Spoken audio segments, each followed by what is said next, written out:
So when it comes to the DC universe, I've only really been in the fandom for about a little under a year now. Around this time last year, I was just starting my DCEU journey, and I was getting a lot of recommendations from Mizuchimera. If you haven't heard of his channel, go check him out, links down below. And kind of before that, I really haven't had much exposure to DC. Like, you know, I grew up with Teen Titans on Cartoon Network, but that's as far as it really went. Now, fast forward to today, where I've seen majority of the DCEU's content. It is vastly deep with so much lore and movies and TV shows, all the way from Batman Beyond and Justice League and Young Justice, the Legion of Superheroes, and all the Batman movies and all the Superman movies. There's a lot in the DCEU. I never really touched any of the live action. I didn't know if Man of Steel or any of the Justice Leagues or any of the live action stuff with Henry Cavill was even worth the watch after seeing, you know, DCEU stuff. This might be my favorite iteration of Superman by far. And that for me is actually a crazy statement to say, because when I first started out DC, Superman was probably my least favorite character. Not like I hated him or anything, I just didn't care for him. When it comes to characters that are written like Superman, being a hero and everything, they normally always fall flat for me. And I'm gonna get in more of this when I get to the character section of this video and I talk more about Superman, but for me, he just kind of never gravitated towards me. I never really gravitated towards Superman. Past Superman writers never really gave me a reason to care about Clark, and I feel like that's what James Gunn does so differently in this movie. He gives Superman a personality and actually legitimate flaws that makes me want to care about him. Like, I legitimately want to see this character's journey of character development. Hi, I'm Mercy Unscripted. Welcome to the channel. Please leave a comment down below if you like these kind of videos and hit the subscribe button. It helps the channel out a ton. Now, let's get started with the review. If you're new around here and you don't know how I do my review process, I typically break it down into a 5-category system, starting with story, where I strip out the IP and all of the characters in it, and I just give a basic synopsis of the story to see how well it works on its own.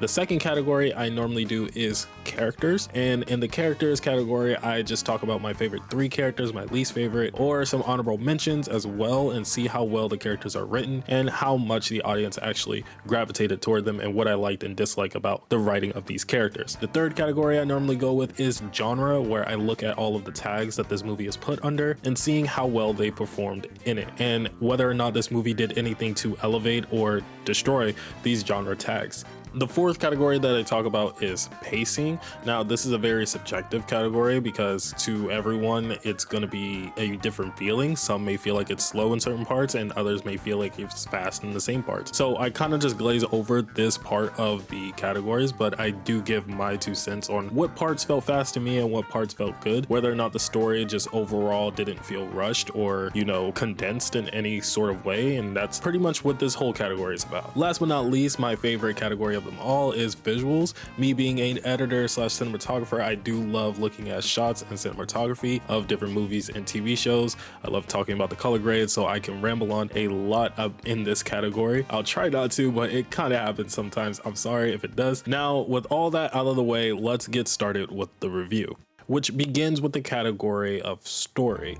And the story of James Gunn's Superman is about a character who has a righteous heart to do the right thing, which was forged through a message left for him by his parents before they tragically died. A villain intending to ruin this hero uncovers the full message from his parents and sways public perception to hate him, while still simultaneously causing international conflicts to force this hero into making an impossible decision in order to show the world who he truly is. Now, I've read the story like that just so I can give a general idea without the bias of Superman or DC or James Gunn at all. Like, I wrote it that way so it could apply to pretty much any superhero, or you could attach any character to it and see if it still works.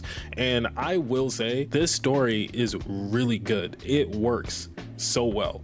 Now, I love when a movie not only makes its main villain physical, but also intangible as well. Like, yes, we have Lex Luthor throughout this story causing all kinds of conflicts for Clark, But the main antagonist of this movie is Clark's doubt in himself, is the full message that his family leaves behind him, that his parents leave behind, about what they truly intended for him to do on this planet. And that's something that Clark has to wrestle with because it goes against everything that he's already built for himself. It goes against everything in the name of Superman. And these kind of internal conflicts forces this character to change and question all of the decisions that he made beforehand leading up to this conflict. And in my opinion, I feel like this is the way that superhero movies should be written. Internal struggles are so much more appealing to watch than external struggles where the character is just beating a random big bad. And I'm only saying this because internal struggles allow us as the audience to connect more emotionally to these characters on a deeper level, whereas external struggles really are just there for a flashy fight show. Now, I'm not saying that these two can't coexist simultaneously. Actually, contrastly, I kind of feel like James Gunn struck a perfect harmony between the two with this Superman movie. And it's layered so nicely with conflict that it creates so much tension and anticipation to see how Superman is going to deal with everything that's happening in his surroundings. Now, moving on to the next category, which is characters. And the character I'm going to begin with is obviously Superman himself. Now, like I said earlier, I was never the biggest fan of Superman in the way that he's been written all throughout the DCEU. I can't speak too much on the live action stuff, but the one iteration of Superman that I genuinely did like outside of this movie was Maz, the My Adventures of Superman. That animated show on Prime Video was a very good interpretation of Superman in my opinion. He felt so energetic, he felt like he had a personality, he genuinely felt like a real person. So did Lois Lane and Jimmy as well. Like that was honestly my first and only interpretation of Jimmy that I've ever had. So it was also kind of different for me to see this other interpretation of Jimmy, which I genuinely liked more. I like this live action version of Jimmy more than the Maz. James Gunn focuses on a Clark Kent just as much as Superman in this story, and I love to see that. He highlights the inner conflict between his Kryptonian heritage and his human upbringing. The duality of this isn't a burden for Clark, it's a source of strength. And I love that he doesn't show this to us right off the bat. I love that we learn this alongside Clark throughout the story. We sit with John Kent and he tells us that whether or not Clark would be making these decisions, he would still be proud of him and that he still loves him. And there we see a character who chooses to do good, not because of destiny, but because it's the right thing to do. And that in itself is the true essence of being a hero. I really like that James Gunn gave Clark these sort of flaws that made him seem almost a little naive and a little cocky at the same time in his ability of Superman, where he could go around and inflict his will wherever he chooses to, essentially just in the name of saving lives, which is 100% not a bad thing to do in the grand scheme of things. Like, it's Superman, he's just flying across the world saving people. However, he's also ignoring all of sovereign borders, peace treaties, and all the politics that goes around it. And that is something that a superhero normally doesn't concern themselves with, because mostly it's just a lot of red tape, and red tape should not get in the way of a human life. And that is essentially Clark's thought process. However, when we're presented with Lois and she gives us that entire interview scene, which was great, by the way, I love that interview scene, we see Clark break. Like, we start to see him get angry, him get mad, and we start to see Lois get a little angsty too, and they both kind of start just almost arguing mid-interview, and it's so good. It's such a display of great emotion and great range from both of these actors and both of these characters that we don't really get to see that often in Superman projects. And that is the flaw that I love, because James Gunn essentially just took the idea of a superhero being the greatest, being the most good and pure and just righteous and doing the right thing, and he just took that idea and just said, hey, what if we made this really good hero too good, like too pure and too great to the point that it becomes a flaw. Like, Superman will do anything to save a life no matter what, and that can cause friction in the imperfect world that we live in. I also love the fact that James Gunn wrote this Superman to not be as much of a tank as the other Supermans were. I've seen people talk about how much he was invulnerable in Man of Steel and like in, I was about to say Injustice, but the Justice League movie, like Snyderverse and all that kind of stuff. Like, he was very much invulnerable Superman. And here we definitely don't get that. Like, he gets hurt, he gets bruised, he's bleeding in the first scene of the movie. Like, we're seeing a very young Superman here. I think he's only been Superman for about 3 years now. He has definitely taken some beatings. He's very green, and I love to see that. It's a young universe. It's great. I like to see Superman in his younger years, because I also we don't get to see that often. We genuinely don't get to see that often, of Superman being Superman for his first couple of years, and how much mistakes and things that he made early on in his career. Overall, James Gunn's Superman is a refreshing return to heart and hope, portraying a hero who stands firm in his values while navigating a very complicated world. He's not just a savior, he is a beacon of what humanity could be at its best. Just, kind, and unbreakably hopeful. If you have anything to add about Superman in this part of the video, drop a comment down below and we can talk it up in the comments. And let's move on to the next character who I want to talk about, which is Lois Lane. Now, Lois Lane for me has always kind of been this hit or miss character.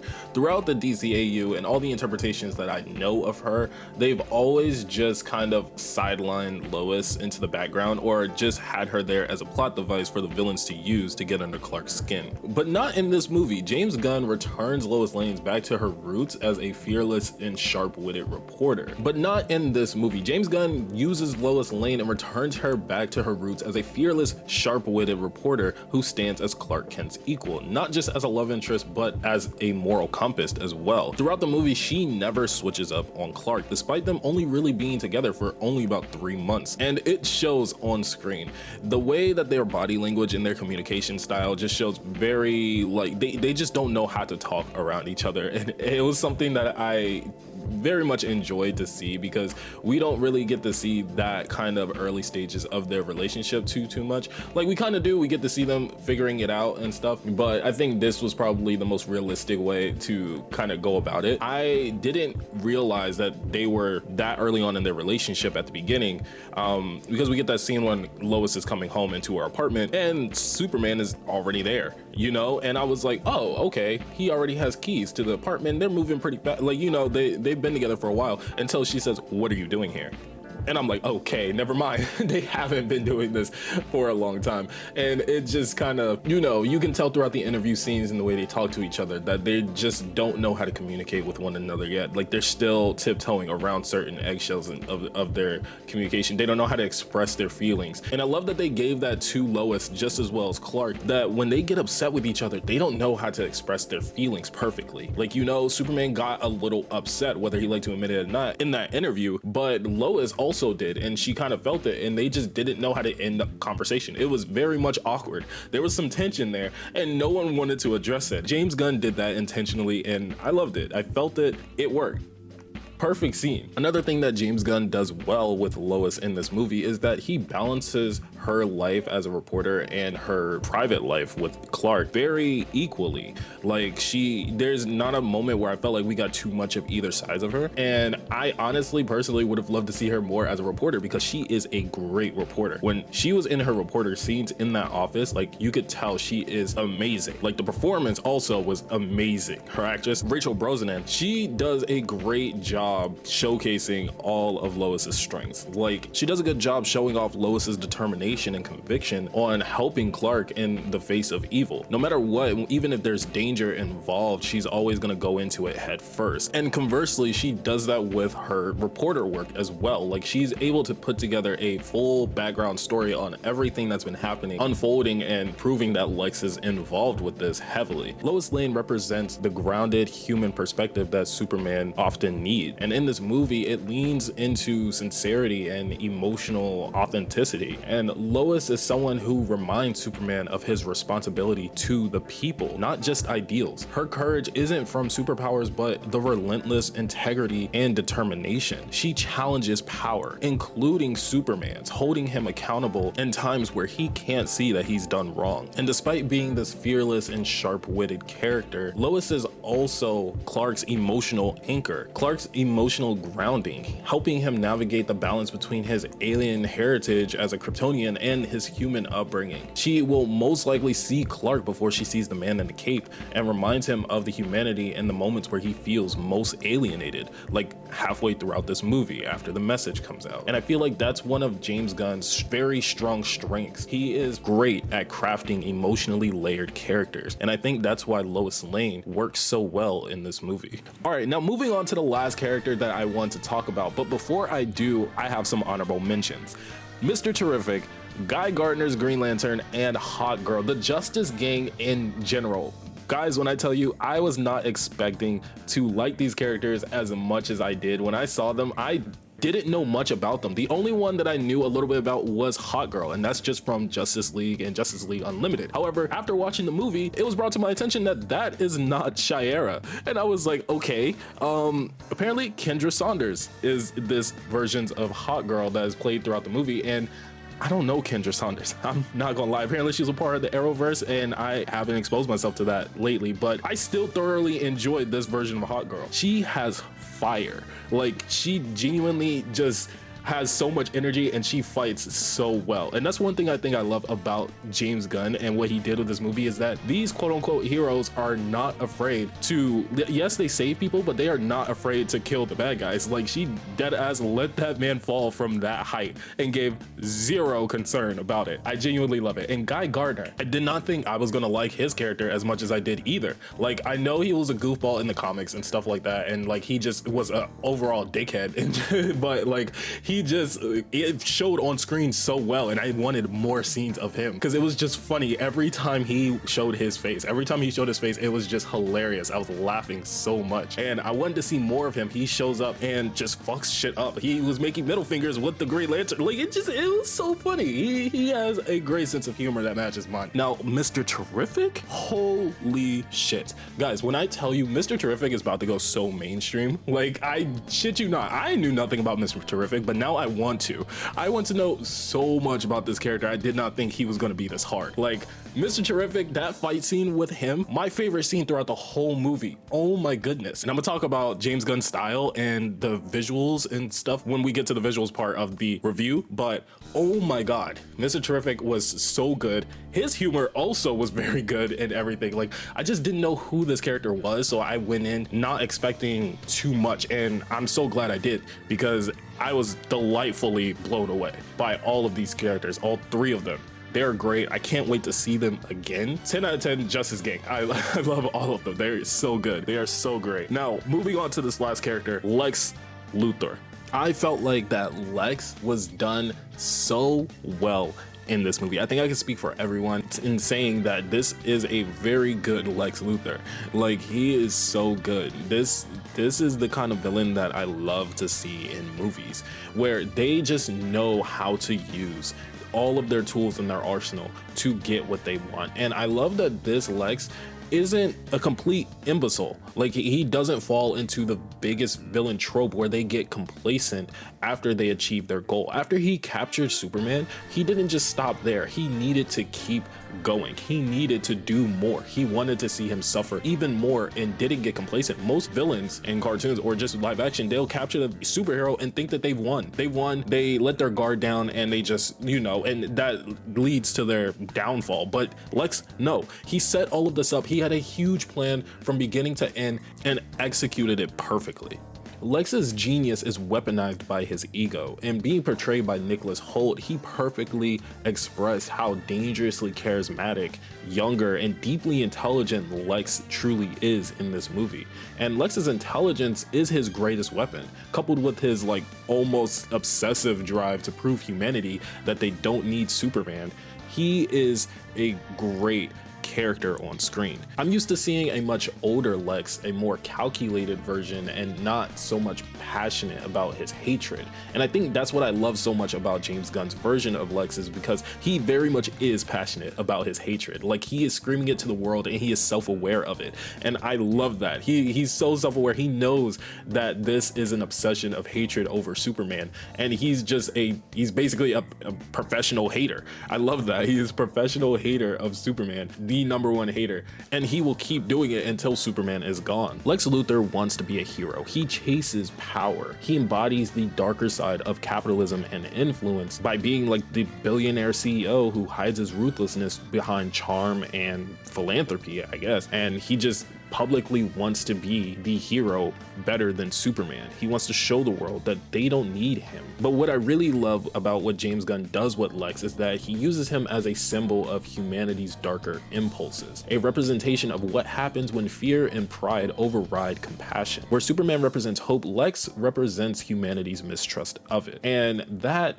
I feel, is very brilliant. I love that Lex not only gives Superman physical conflicts to deal with throughout the movie, but he also goes internal. He also fucks with Superman's mind. And that, I feel, is a much greater tool to use in superhero movies.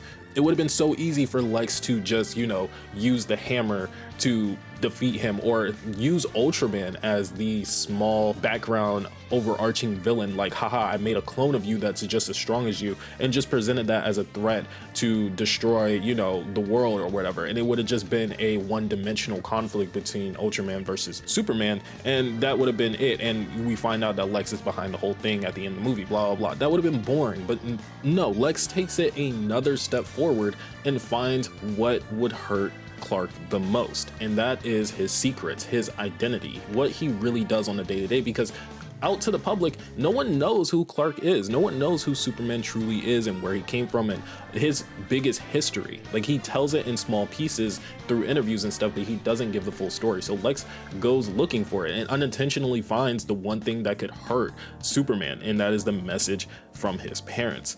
And I'm really glad that James Gunn went with this route, because he also could have just leaked Superman's secret identity. And I know that's happened in the comics more recently, where Superman's true identity as Clark Kent got released out into the world, but the public didn't really care. Like, yes, they were shocked, but they were left really just more inspired more than anything. And I feel like Lex is better than that. Like, you know, this Lex seems so much better than that. He can find different ways to mess with Clark. And what scares me the most is that this is the beginning of our Lex Luthor. Like, this is the beginning of this Lex's story, and he's that good. Like, he's this smart, this genius, this evil. At the beginning of the DCEU, he's only going to get better. Like, the character development for this character is going to be insane, and I can't wait to see how James Gunn improves on this character in later projects. Now let's move on to the next category, which is genre. And the genre tags for Superman is superhero, obviously action, adventure, and sci-fi.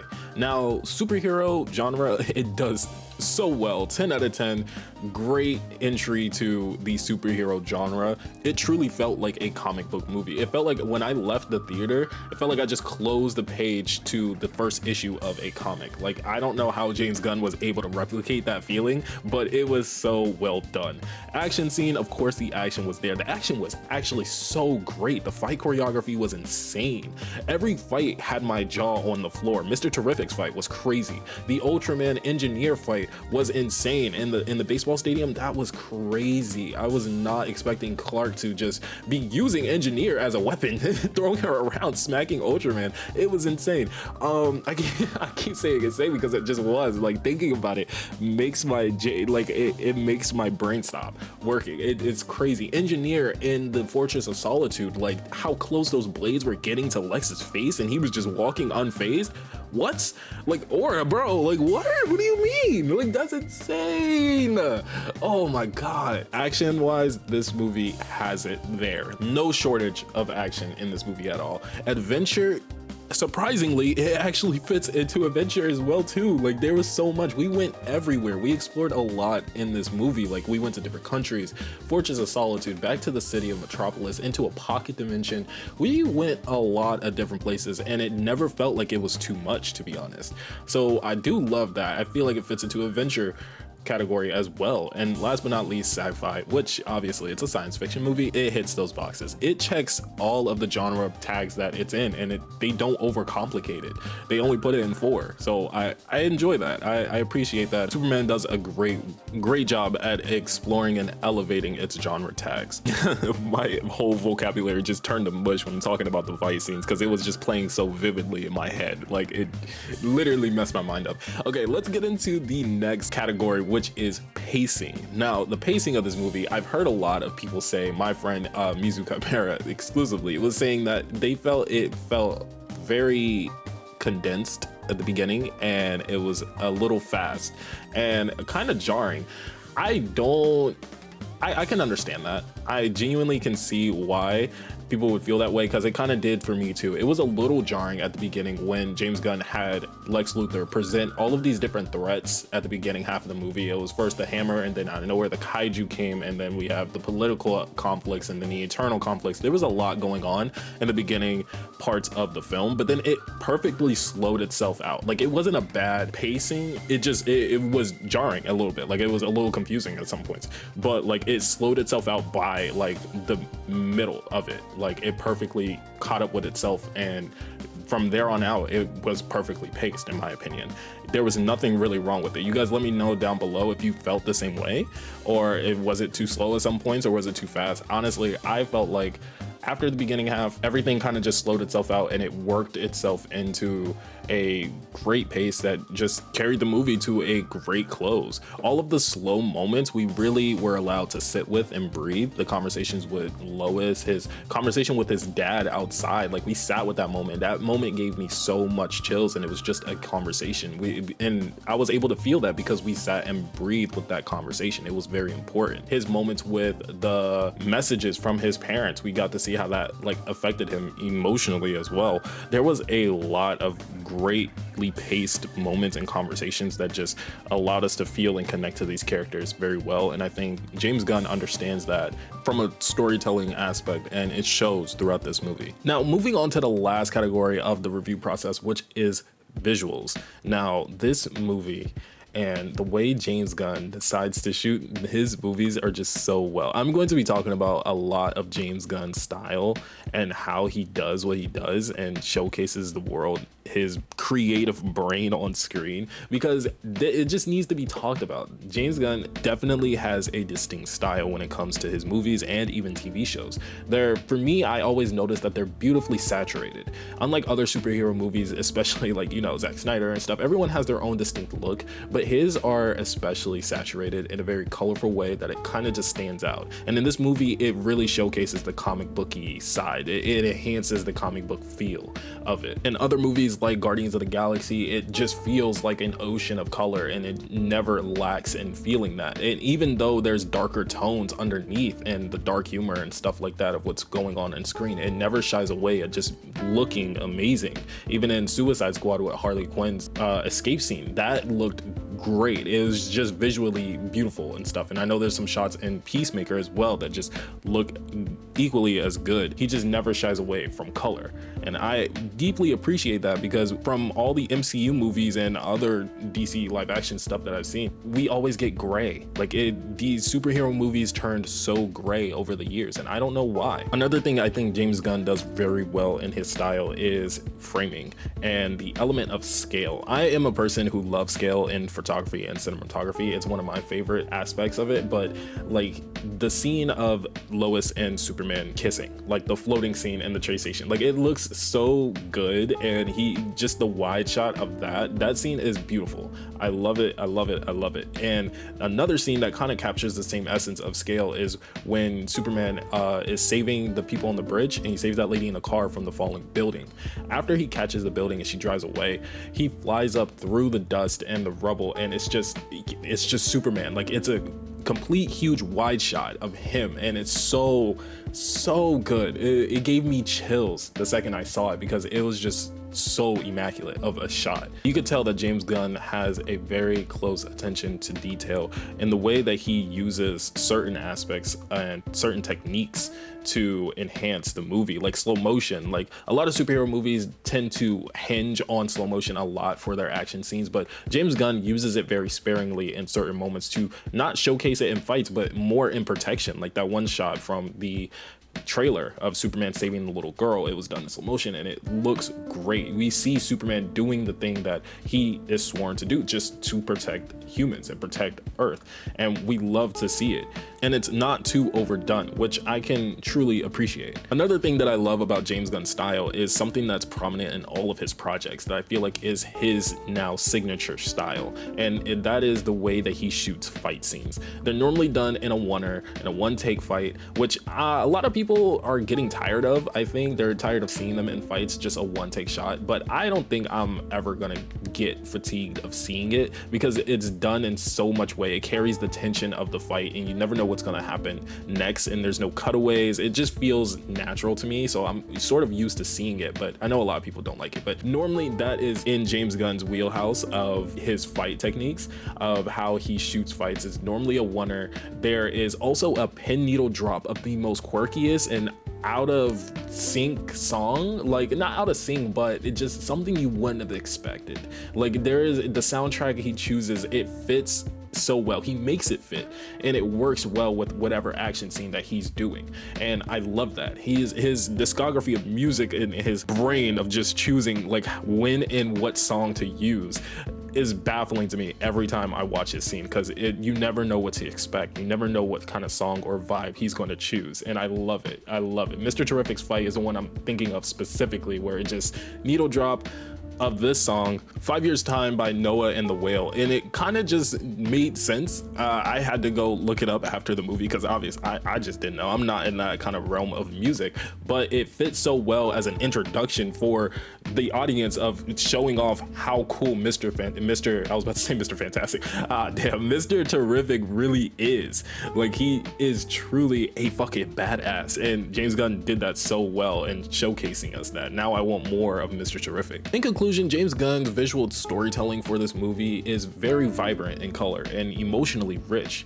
Definitely character focused with a lot of his solo fight scenes, but with a clean, hopeful cinematography, leaning more towards classical heroism with a modern touch to it. It's a celebration of Superman's goodness without losing any of the visual energy. This film balances grounded human moments with close and intimate shots, while also giving us action scenes with fast-paced camera movements and extreme wide shots. Overall, creating a contemporary Superman movie that just feels fresh and timeless. There's very little visually for me to complain about in this movie, or just to complain about in general in this movie. But before I get into my overall rating, I want to talk about some nitpicks, because there is just a few nitpicks, because there's nothing genuinely hugely wrong with this movie. Nothing that I felt was flawed or that this movie just fell short on. Honestly, it was an amazing movie, but the things that did bother me were just small like nitpicks and nothing major at all. My first one being is that there was a few scenes at the very beginning during the kaiju fight where the pedestrians and the citizens of Metropolis just didn't showcase any sense of danger. I'm not gonna lie. There's a giant kaiju and the Justice Gang on top of you fighting, and they are just like kind of with their phones out just walking around. I realize now how realistic that is, but in the moment I was just like, why are none of you running? Or like, why are none of you just, why are you just standing there? Why are you just standing there? Just please get away from here. Like, he saved a bunch of people in that moment who were just standing around. Also, like that slow motion scene of the little girl that's shown in the trailers all the time. What the heck was she even doing? Like in the movie, what was she actually doing? Was she just standing there kicking rocks like while this huge kaiju is just right there? She's literally just standing there waiting to be saved, and I feel like that was a lot of them in that moment. It was just specifically that scene, because later on when the whole city's falling apart, everyone's running, everyone's moving with the sense of urgency. It was just in that specific scene, no one would, like hardly anyone was just moving, like as if there isn't a giant monster right there. A second nitpick is how long it took for Superman to notice the drones and what they were really for during his fight with Ultraman and the Engineer. He was fighting them for like a solid 30 minutes, and those drones were following their every move, and he didn't realize them until at the very end when he was in the ravine of that black energy of the black hole in the city fighting Ultraman, and he was like, he looked over and was like, oh, so these drones, this is how you were finding my every move, and then calls Crypto, and I'm like, you can't be serious. You just now noticing that, Clark? Like, be so for real. That's exactly what I thought. I was like, you were just now noticing this. Be so for real. Like, that was just a small nitpick for me. Like, you've been fighting these guys for a full 30 minutes and you didn't realize these drones have been following you this whole time. It just didn't make sense to me. I was like, okay, all right, I'll let it slide. It's cool. It's nothing huge. Like I said, these are nitpicks, so it's nothing that's like majorly wrong with it, but it was just something I pointed out. And the last nitpick that I have, which is very, like, you know, subjective to everyone, it's a visual one. It is the front facing flying scene. I was not a genuine fan of this angle of like when Superman's flying forward, he has his arms behind his back and he's just flying towards the camera. I never really liked the scene. I didn't even like it in when Adam Warlock did it in Guardians of the Galaxy 3. It's just because I would much rather see where our hero is going. Like, I'd much rather have the camera on its back and over the shoulder or over the headshot with seeing where he's going and us flying with him rather than him flying towards us and looking at the camera. It just doesn't look good to me, and I know a lot of people share the same opinion, and some people genuinely like it.